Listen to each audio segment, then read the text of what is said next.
오늘 우리가 읽은 24장은 드디어 여호수아서 마지막 장의 내용입니다. 여호수아 마지막 장의 내용은 어제 23장에서 했던 여호수아의 그 고별 설교와 같은 이혼과 같은 그런 설교를 하고 난 다음에 이제 이스라엘 백성들을 아마 오랜 시간 지나지 않았을 겁니다. 어제 23장에서는 여호와의 회막이 있는 이 실로에서 이 백성의 지도자들을 이렇게 모아놓고 그들에게 한 그런 설교의 내용들이 있다면, 오늘 우리가 있는 24장의 내용은 장소를 옮겨서 세겜이라고 하는 지역입니다. 세겜. 이 세겜이라고 하는 지역에 이스라엘 모든 지파 그리고 장로들, 모든 지도자들, 그래서 모든 백성들을 이 세겜이라고 하는 곳에 다 불러 모읍니다. 불러 모으고 나서 이곳에서 그들과 함께 언약을 갱신하는 그런 일들을 기록하고 있습니다. 이스라엘의 모든 지파들을 다 소집을 한 것입니다. 소집을 이곳에서 해서 그들을 다 모아놓고 하나님께서 지나간 역사 속에서 그들의 조상이었던 아브라함, 그리고 아브라함 이전에 그들의 조상 때에 하나님을 섬기는 것이 아니라 우상을 섬겼던 그런 가운데 있었을 때 하나님이 자신들의 조상을 그 갈대아 우르 지역에서 불러서 우상을 섬겼던 그곳에서 하나님이 그들을 불러서 이 가나안 땅, 약속의 땅으로 오게 하셨다라고 하는 사실을 회고하면서 쭉 이야기를 해주는 겁니다. 하나님 우상을 섬겼던 자신들의 조상들을 벌하고 그들을 멸하지 않고 그 우상을 섬겼던 환경, 그 나라에서 그들을 건져내셔서 아주 긴 곳으로 건져내시 인도하신 다음에 이 가나안 땅을 두루 이곳저곳 다니게 하셨다라고 이렇게 설명하고 있습니다. 3절 말씀에 한번 가서 보시죠. 내가 너희의 조상 아브라함을 강 저쪽에서 이끌어내어 가나안 온 땅에 두루 행하게 하고 그의 씨를 번성하게 하려고 그에게 이삭을 주었으며, 이렇게 설명합니다. 자, 가나안 온 땅을 두루 행하게 하셨다. 자, 한 곳에서 정착을 해서 생활을 했다면 많은 고생들을 안 할 수 있죠. 그런데 그 땅에 가뭄이 들고 여러 환경이 어렵다 보니까 아브라함이 어떻게 하냐면 그 땅을 옮겨 다니기도 하는 겁니다. 또 대적자들도 있고 그러니까 그가 한 곳에 그대로 정착하는 게 아니라 두루 다니는 거죠. 어떤 환경이나 생활의 어려움들, 많은 이런저런 일들을 만나게 되면서 이곳저곳을 이동하게 된 것입니다.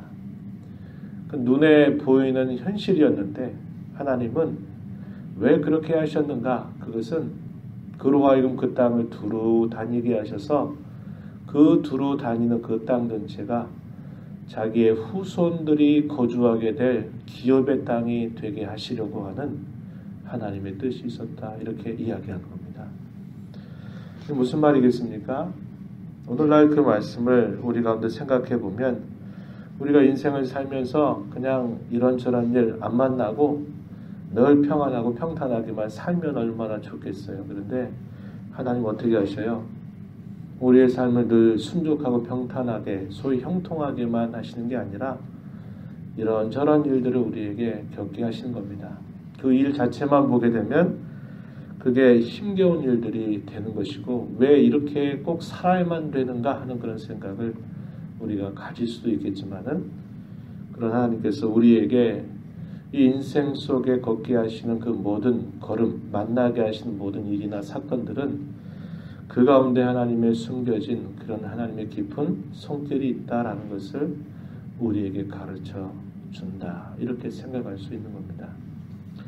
하나님께서 아브라함을 두루 그 땅을 다니게 하시면서 그 땅을 자신의 후손들에게 영영한 기업이 되게 하시겠다고 이렇게 여호수아는 말하고 있는 것입니다.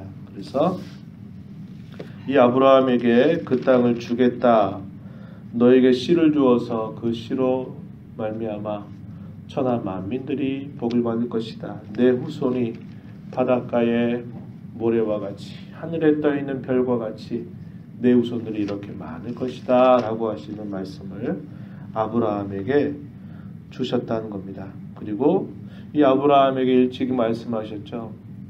내 후손들이 장차 애굽에서 4대를 지날 것이다. 이렇게 창세기 15장에 보게 되면 그런 말씀을 하십니다. 그리고 나서 그 백성을 돌아오게 할 텐데 돌아오면서 가나안 족속들의 죄악을 너의 후손들이 심판하게 할 것이다. 그러면서 이 땅을 다시 이 땅에서 번성하게 될 것이다 라고 하시는 약속을 이미 아브라함에게 하나님이 하시게 됩니다. 그래서 아브라함은 훗날에 그런 역사가 있을 것을 듣고는 알고 있었던 거예요. 그렇게 약속하신 바와 같이 하나님은 이스라엘 땅에 큰 기근으로 인해서 이 야곱의 아들들이 이 애굽 땅으로 곡식을 이렇게 구하러 내려가게 하죠. 물론 그 전에 잘한 바와 같이 요셉이라고 하는 아들을 그 형제들이 미워해서 먼저 이 애굽 땅에 보내었고, 애굽 땅에 보내고 난 다음 하나님은 그가 꿈을 해석할 수 있는 그런 은혜를 주셔서 이 바로의 꿈을 해석하면서 이 애굽 나라에 닥치게 될 큰 기근을 준비한 일로 인해서 그가 애굽의 총리가 되는 하나님의 놀라운 섭리로 그를 이미 준비시켜 놓으셨고, 그 땅에서 이 고센 땅으로 그들이 내려가서 그 땅에서 번성하는 그런 복을 주시게 됩니다. 환경이 바뀌면서 애굽의 새로운 왕조가 혁명으로 바뀌어나게 되면서 요셉을 알지 못하는 왕이 나왔고, 이스라엘 백성들이 그 땅에 번성한다고 하는 것을 대단히 두렵게 생각한 나머지 그들을 이제 노역을 시키는 일로 그들의 신분을 바꿔버리고 이 피라밋이란지 고대의 도시들을 짓는 일들을 위해서 그들을 종살이로 바꿔버리게 되는 겁니다.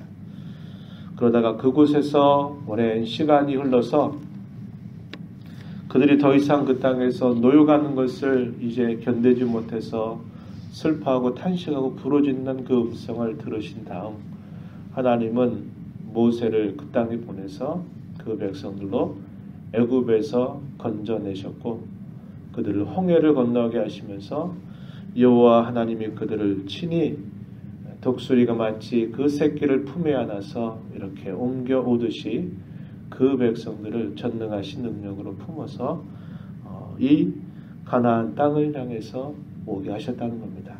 그것이 하나님께서 아브라함으로부터 시작하신 구원의 긴 이야기임을 쭉 소개해 주게 되었고, 그래서 그 백성들이 마침내 이 가나안 땅을 다 정복하면서 12지파로 그 땅을 분배하게 되었다라고 하는 사실들을 이 여호수아가 쭉 설명하는 겁니다.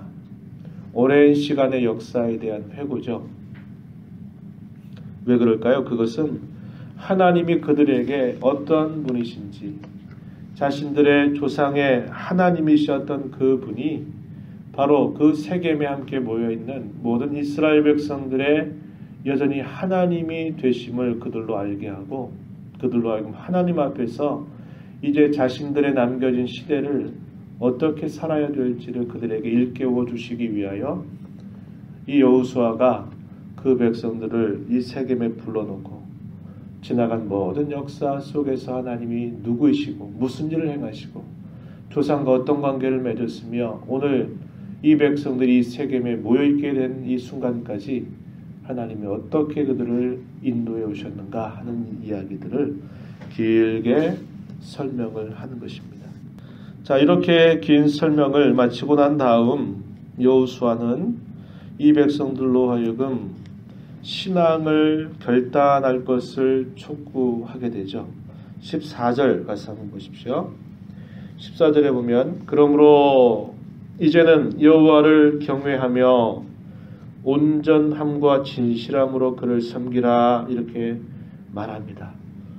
우리가 주일날 함께 욥의 신앙이 어떠했는가 하는 이야기들을 살펴볼 때 그가 온전하고 진실했다 혹은 정직했다라는 표현들을 성경이 사용하고 있다 그랬습니다.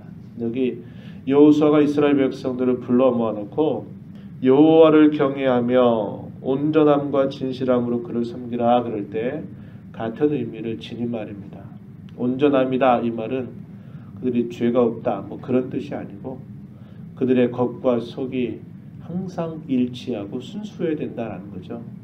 입술로 하나님 앞에 예 저희가 하나님 믿겠습니다. 저희가 어떻게 하나님 떠나서 살겠습니까? 이렇게 말하고서는 가나안 족속들의 그 이방신들, 이방 풍습을 몸으로 따라가고 있는 이런 자세를 절대로 가져서는 안 된다. 입술로만 하나님의 백성이요 삶으로는 하나님 백성과 상관없는 걸음을 걸어가는 이런 태도를 취하지 말고 일치하라는 겁니다.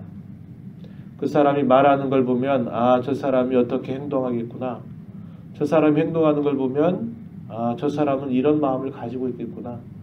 눈에 보는 그대로 아, 저 사람은 그런 사람. 이게 보여지는 모습이 여기 온전하고 정직한 그런 태도를 말하는 겁니다. 그래서 여호수아는 오랜 세월 동안 이스라엘 백성들과 함께 해오면서 이 사실들을 대단히 중요하다라고 지금 강조하고 있는 거예요.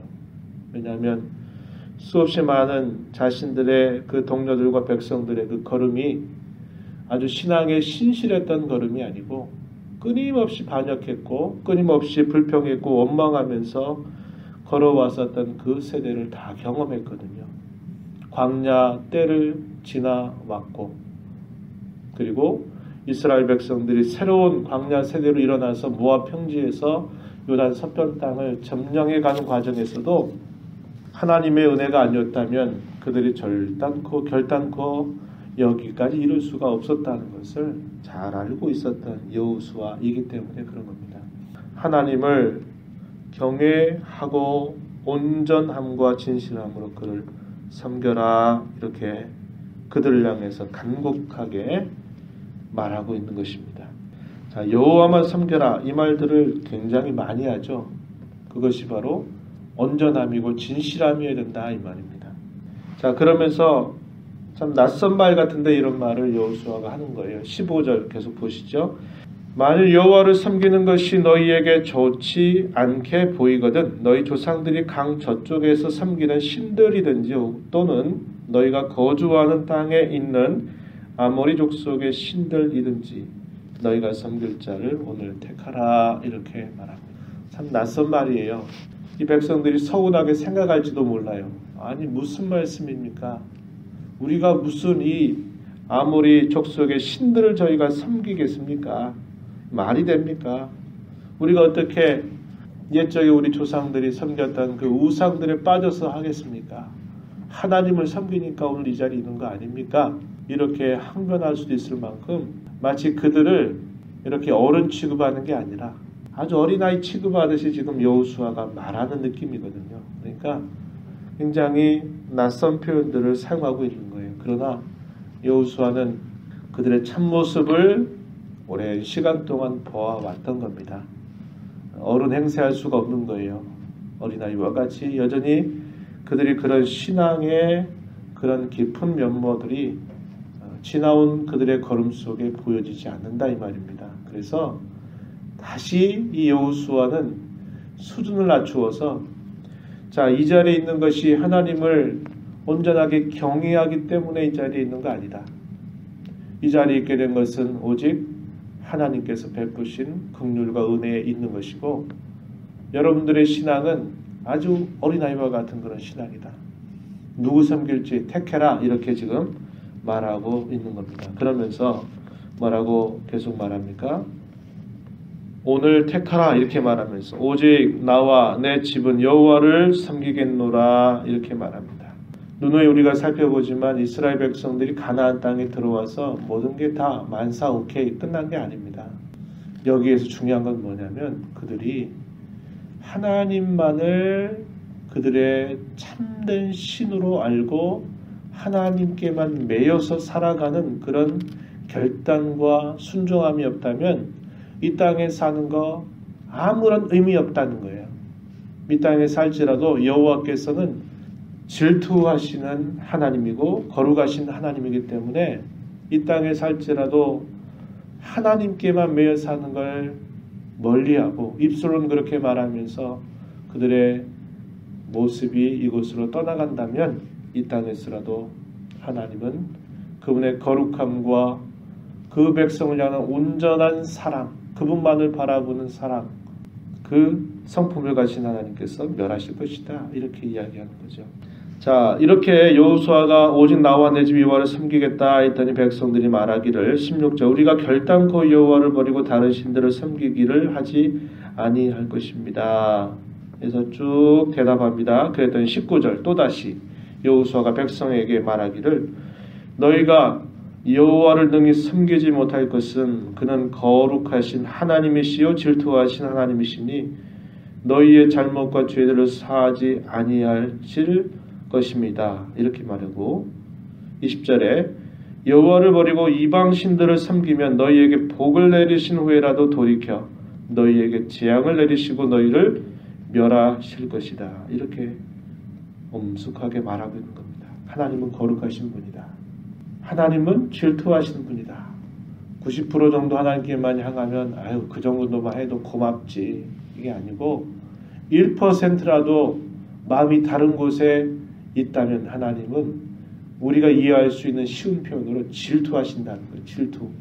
그런 분이시기 때문에 그 하나님을 향해서 하나님만 섬기고 하나님께만 매이고 하나님만 바라지 않는다면 그 땅에 사는 게 아무리 환경이 좋고 아무리 형통한다 하더라도 그것은 아무것도 아니다. 이렇게 엄숙하게 또다시 말하고 있는 겁니다. 그랬더니 그 백성들이 뭐라고 말해요? 21절에 아닙니다. 우리가 여호와를 섬기겠습니다. 이렇게 몇 차례 우리가 이 일에 분명히 그렇게 하겠습니다. 이렇게 말하는 거예요. 그러니까 여호수아가 그 말을 듣고서 몇 차례 확인했죠. 너희는 못 섬긴다. 너희는 안 된다. 못할 거다. 이렇게 이야기하면서 하나님이 어떤 분인가를 이야기했을 때 아닙니다. 저희가 오직 여호와만 섬기겠습니다. 이렇게 그들의 결단을 여러 차례 듣고 어떻게 합니까? 여기에서 언약을 또다시 갱신하는 겁니다. 소위 세겜 언약입니다. 세겜 언약. 시내산 언약은 언제 세운 거죠? 그들의 앞선 조상들과 하나님과 맺은 겁니다. 그 언약은 아브라함에게 세웠던 그 언약과 내용이 동일하지만 자신들이 하나님 앞에 오늘 고백해야 될 그들의 신앙의 자세였다면 이제 세대가 바뀌어서 이스라엘 백성들이 가나안 땅을 차지하고 이 세겜에 모였을 때 그들은 또다시 오늘 하나님을 나의 하나님으로 내가 오늘 하나님의 백성임을 표해야만 되는 그런 상황이 주어진 것이다 하는 겁니다. 우리 엄마, 우리 할머니, 우리 조상이 하나님 잘 섬겼는데요. 뭘 소용없다 이 말입니다. 그것은 지금 바로 오늘 내가 하나님과 그런 언약 관계 안에 내가 바르게 서야만 된다라는 것을 끊임없이 이야기하는 거예요. 내가 신앙생활 잘하면 내 자식은 덤으로 잘합니까? 아니거든요. 하나님과 나와의 오늘의 관계가 무조건 내 후손들에게 그대로 이어지는 거 아니에요. 그 후손들은 자기들의 주어진 상황 속에 또 하나님을 고백해야만 되는 겁니다. 그 사실들을 우리가 이걸 통해서 확인할 수 있게 돼요. 그래서 여호수아는 바로 이 세겜에서 언약을 다시 하나님 앞에서 갱신하는 겁니다.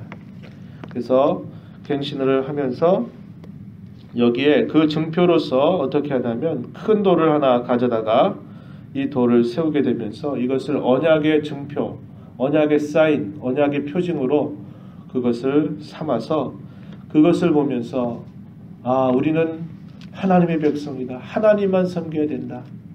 하나님만이 우리의 유일한 경배와 예배의 대상이시다 하는 사실들을 끊임없이 기억하도록 이 언약의 증표로 큰 돌을 세우게 된 겁니다. 그리고 그곳에서 하나님의 법도, 율법과 또 율례, 법도 이것들을 제정해서 그들에게 말하고 그 그 백성들을 자신들의 기업으로 돌아가게 하였다라고 이렇게 기록합니다.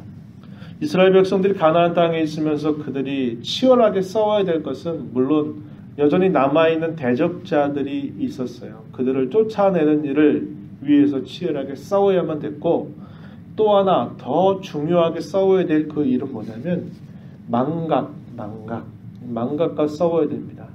그 망각이 뭐예요? 잊어버리는 거예요. 하나님이 내게 어떻게 해오셨고 우리의 조상들 앞에 어떻게 해오셨고 오늘에 이르도록 하나님이 어떤 분으로 내게 서 있는가 하는 사실들을 망각하는 것과 끊임없이 싸워야만 된다는 것이고, 또 순종과 끊임없이 싸워야 돼요. 하나님의 그 말씀 앞에 내가 그 말씀을 따를 거냐, 아니면 그 상황에 따라서 내가 오늘 하고 싶은 대로 할 것이냐 하는 그 결단 앞에 끊임없이 그 순종과 싸워가야만 되는 겁니다. 이건 치열한 싸움이에요. 이거 감당하지 못하면 그 땅에서 그들이 살 수 있는 보장은 그들에게 아무것도 없는 것입니다. 오늘날 저와 여러분이 살아가는 우리의 신앙의 그럼도 마찬가지죠. 망각과 싸워야 됩니다. 어떤 망각이에요? 하나님의 은혜에 대한 망각. 하나님이 저와 여러분에게 어떻게 오셨는가, 어떤 분으로 계시는가를 내 삶의 순간순간마다 잊어버리는 것과 끊임없이 싸워야 돼요. 그 말은 뭐예요? 하나님의 은혜를 늘 되새기고 늘 기억하고 잊지 않도록 해야 된다 이 말이죠. 또 주어진 현실 앞에 내가 이 길을 택할 것인가, 이 길을 택할 것인가 그 앞에서 내가 순종을 택할 것인지, 오늘 내 상황에 따라서 그저 내 하고 싶은 대로 해놓고 내가 갈 것인지를 끊임없이 우리는 결단하는 그 일 앞에 치열한 싸움을 싸워야만 된다 이 말입니다. 그것만 잘하면 말 그대로 우리는 형통입니다. 만사형통이에요. 우리에게 버릴 것이 없도록 우리의 삶을 선히 인도해 가실 것입니다. 이런 하나님의 말씀을 부여잡고 오늘을 또 살아가는 저와 여러분이 하나님의 은혜를 늘 기억하고 우리의 주어진 그 순종의 결단 앞에서 참 순종으로 하나님 앞에 서는 복된 하루의 삶, 우리의 남겨진 삶이 되기를 축복합니다. 하나님의 은혜를 감사합니다. 오늘도 주께 인도하여 주셔서 또 이 여호수아의 말씀을 통하여서 그들이 세겜에서 하나님과 언약을 갱신하는 그런 내용들을 저희가 살펴봅니다. 가나안 땅에 있는 것으로 안주해야 될 것이 아니고 그 땅에 들어와 있으면서 끊임없이 잊어버리지 않도록 하나님이 누구이신가를 기억하는 일, 하나님 앞에 겉과 속이 항상 온전한 마음으로 하나님께 순종할 것인지를 향해서 끊임없이 싸워가는 그러한 삶을 살아야 됨을 가르쳐 주십니다. 오늘 저희들을 구원하셔서 하나님의 백성으로 이 땅을 살게 하신 하나님의 귀한 은혜와 사랑을 언제나 기억하고 저희들의 삶 속에서 언제나 하나님 편에 서서 하나님께 순종의 걸음을 선택하며 힘써 살아간 저희 모두가 되게 하여 주옵소서. 주의 보호자 앞에 나와서 간절한 마음으로 기도하는 모든 성도들을 용납하시고 풍성한 은혜로 함께하여 주옵소서. 예수님 귀하신 이름으로 간절히 기도하옵나이다. 아멘.